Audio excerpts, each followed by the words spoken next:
Hello friends, मी मेघा माझ्या चॅनलमध्ये तुमचं स्वागत करते आहे. आणि आज आपण बनवणार आहोत झटपट अशा बटाट्याच्या काचऱ्या, ज्या अगदी 7-8 मिनटामध्ये होतात. अगदी काही भाजीला नसेल तर पटकन बटाटे घेऊन करता येईल अशी आहे ही रेसिपी. आणि खूप छानही लागते, टेस्टी, आणि बिना कांदा लसूण याची होते. त्यामुळे जर कोणी कांदा लसूण खात नसेल तर त्यांच्यासाठीही खूप छान आहे. तर आपण सुरुवात करूया रेसिपीला. इथे मी 4 मध्यम आकाराचे बटाटे घेतलेत. याचा आपण साल काढून घेतलं आहे. त्याच्यानंतर हे पाण्यामध्ये असे ठेवलेत कारण काळे पडू नये म्हणून. तर याचे आपण ना बारीक बारीक आता काचऱ्या कापणार आहोत, कट करून घेणार आहोत.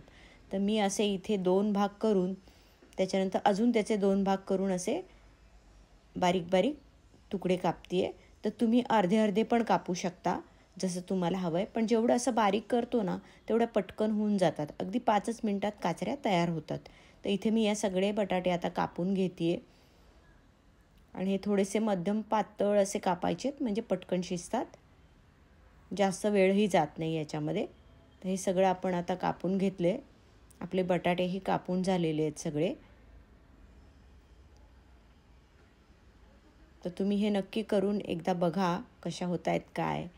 जास्ती काही मसाल्याचं झंझट नाही. बघा, या पद्धतीने एवढ्या पातळ कापायच्यात. आणि हा मी आता पाण्यात ठेवणार आहे. एक 10 मिनटं पाण्यात ठेवणार आहे, कारण याचं स्टार्च पूर्ण निघून जाण्यासाठी. भरपूर स्टार्च असतं बटाट्यात. तर हे पूर्ण निघून जाण्यासाठी मी हे पाणी एक 10 मिनटं ठेवणार आहे.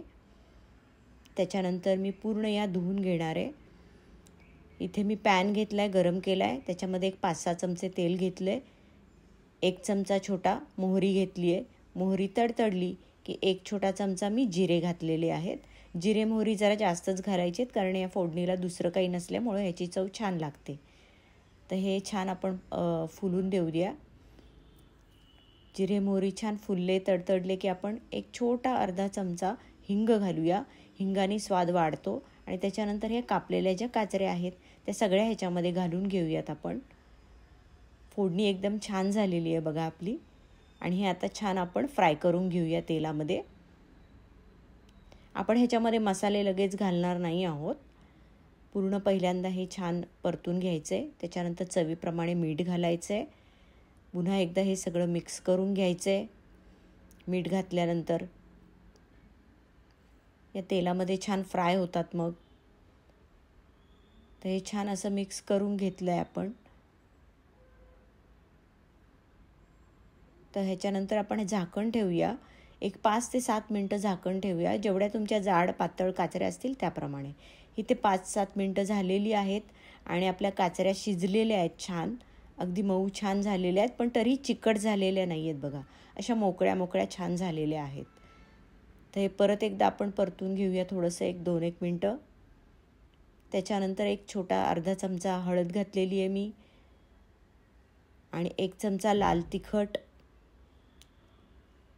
आणि थोडीशी बेडगी मिरची पण घातलेली आहे मी ह्याच्यामध्ये. रंग छान येतो, खुलून येतो एकदम मस्त. तर हे छान आपण आता परतून घेणार आहोत.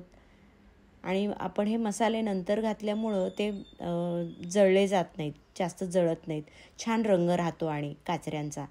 त्यामुळे हे असं मिक्स करून घेतो आहे आपण तेलामध्ये छान. एक 5 मिनटं छान मिक्स करून घ्यायचेत. आणि आपल्या काचऱ्या छान तयार होत आहेत बघा, झालेल्याच आहेत जवळपास. मसालाही छान फ्राय झाला आहे काचऱ्यांबरोबर. तर हे तुम्ही झटपट करून घेऊ शकता. अगदी काही 5 मिनटात 7 मिनटात तुम्हाला करायचं असेल, भाजीला काही नसेल आणि तोंडी लावण्यासाठी काही हवं असेल तर एकटं असताना सुद्धा पटकन करून घेण्यासारखं आहे आणि कोणालाही जमण्यासारखी आहे. ह्याच्यामध्ये जास्त काहीही नाही आहे, अगदी पटकन होते. तर तुम्ही हे नक्की एकदा करून बघा. आणि ही रेसिपी माझी आवडली असेल तर व्हिडिओला लाईक करा, शेअर करा आणि चॅनलला सबस्क्राईब पण करा. आणि अशाच पटकन होणाऱ्या छोट्या छोट्या रेसिपी मी तुम्हाला शेअर करत जाईल. तर ही तुम्ही नक्की करून बघा. आणि आपण भेटूया पुन्हा नवीन रेसिपीजमध्ये. थँक्यू.